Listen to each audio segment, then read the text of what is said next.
Au départ, le groupe Acri n'a pas été créé spécialement pour les étudiants, non. La base, le fondement de cet accueil, c'est le stagiaire. Ils se trouvent la plupart du temps plus à l'aise au groupe accueil que dans les organisations d'étudiants. Normalement, ils ont déjà leur expérience professionnelle. Le stagiaire lui-même, dans l'ensemble, c'est quelqu'un qui a une profession et qui vient faire un stage dans cette profession, qui vient faire un recyclage. La plupart sont déjà mariés lorsqu'ils arrivent ici. Ils arrivent la plupart sans leur famille.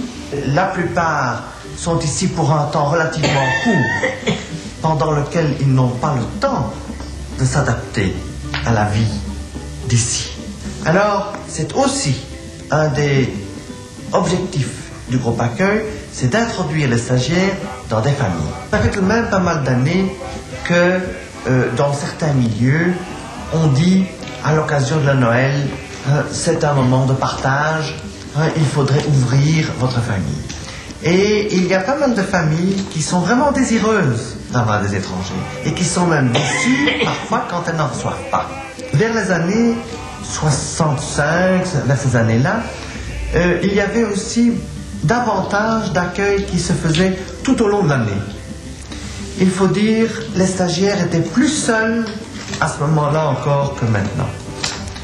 Le niveau culturel et le niveau social des stagiaires a fortement haussé depuis les années 60 et la différence est énorme.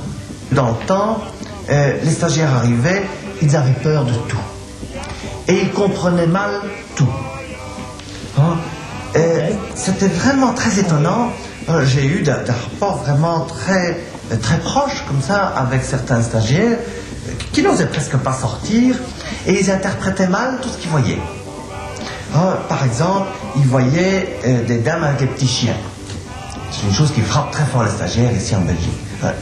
Du moins les Africains, du moins ceux qui viennent de pays plus pauvres, moins riches. Quand ils voient ces dames avec les petits chiens, ils s'imaginent que ces dames ont un petit chien à la place d'un enfant. Je me souviens qu'on avait demandé à un stagiaire de dessiner un lapin. Ça m'a toujours frappé. Et finalement, il est venu dessiner un lapin et il a tout simplement fait une espèce d'ovale. Et alors on lui disait, mais votre lapin, il n'a pas de tête. Et au lieu de dessiner une tête, il dessinait un trait. Et il n'a pas de queue.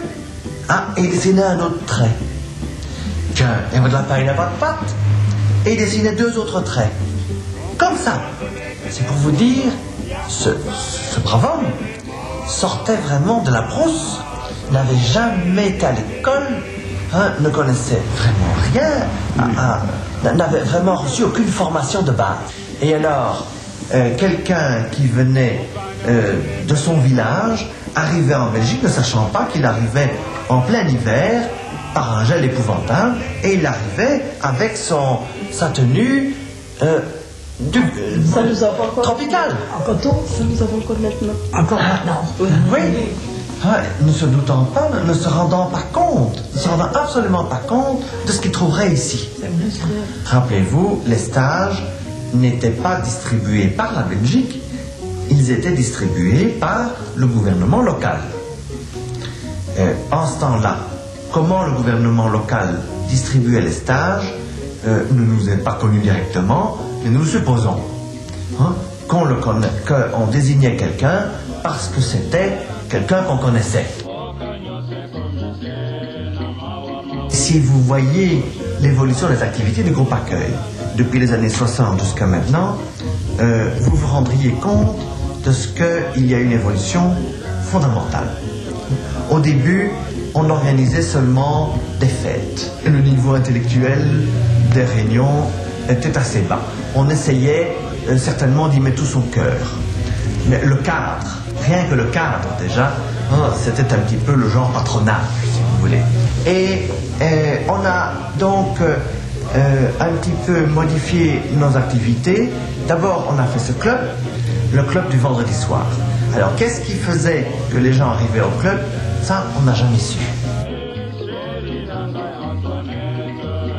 Et puis, il y avait les voyages en Belgique et à l'étranger. Par rapport aux voyages en Belgique, les voyages à l'étranger avaient ce grand avantage que pendant 2 jours, 3 jours, les stagiaires se trouvaient ensemble. Et nécessairement, quand on est ensemble, on a beaucoup plus l'occasion d'échanger, et de faire connaissance. Enfin bref, on a toujours 54 nations, donc ça veut dire tous les continents. Donc il y a à peu près 3000 stagiaires répartis sur à peu près 90 pays. Ces stagiaires qui arrivent pour un temps court, lorsqu'ils rentrent chez eux, maintiennent-ils le contact avec le groupe accueil ou le groupe accueil maintient-il le contact avec ces stagiaires-là? Comment? Bien sûr, nous recevons assez régulièrement dans notre courrier des lettres des stagiaires qui sont retournés, qui nous parlent de leur recyclage, du recyclage qu'ils ont eu en Belgique, de tout ce dont ils ont pu profiter et avec les contacts qu'ils ont pu nouer au groupe accueil. Enfin, on répond donc à ces personnes chaque fois qu'elles écrivent, mais aussi d'une façon générale, chaque année, à Noël, on envoie un périodique et c'est un moyen pour garder contact avec les stagiaires, informer des activités qui restent au groupe accueil, de la vie du groupe accueil, et nous recevons chaque fois la réponse des stagiaires. Mais l'histoire du Chili, pour compléter, la jeune femme était stagiaire médecin, oui, et son mari stagiaire avocat. Oui. Donc ils ont succédé au père et beau-père comme stagiaires, et avec des enfants du même âge qu'ils avaient quand eux sont venus. Ah bon? Et ils ont reconnu. Donc eux-mêmes étaient venus en accompagnement de leurs parents en stage, et finalement ils reviennent eux-mêmes à la suite de leurs parents, mais avec leurs propres enfants à eux. Alors comme ça, vous allez avoir des générations de stagiaires qui vont se succéder. Non, c'est vrai, c'est très intéressant. Non, mais ça crée une grande famille. Ça crée une grande famille. Avec l'Afrique, on a pas de lettres. On a déjà aussi 2 générations. Ou des gens des années 1965 qui continuent à écrire au groupe accueil, à remercier toujours, disant grâce à l'accueil que vous nous avez réservé, nous avons pu connaître la Belgique, surtout la vie des Belges, et puis la sympathie des familles qui accueillaient donc ces gens-là. C'est vrai, c'est resté une sorte de souvenir inoubliable pour eux.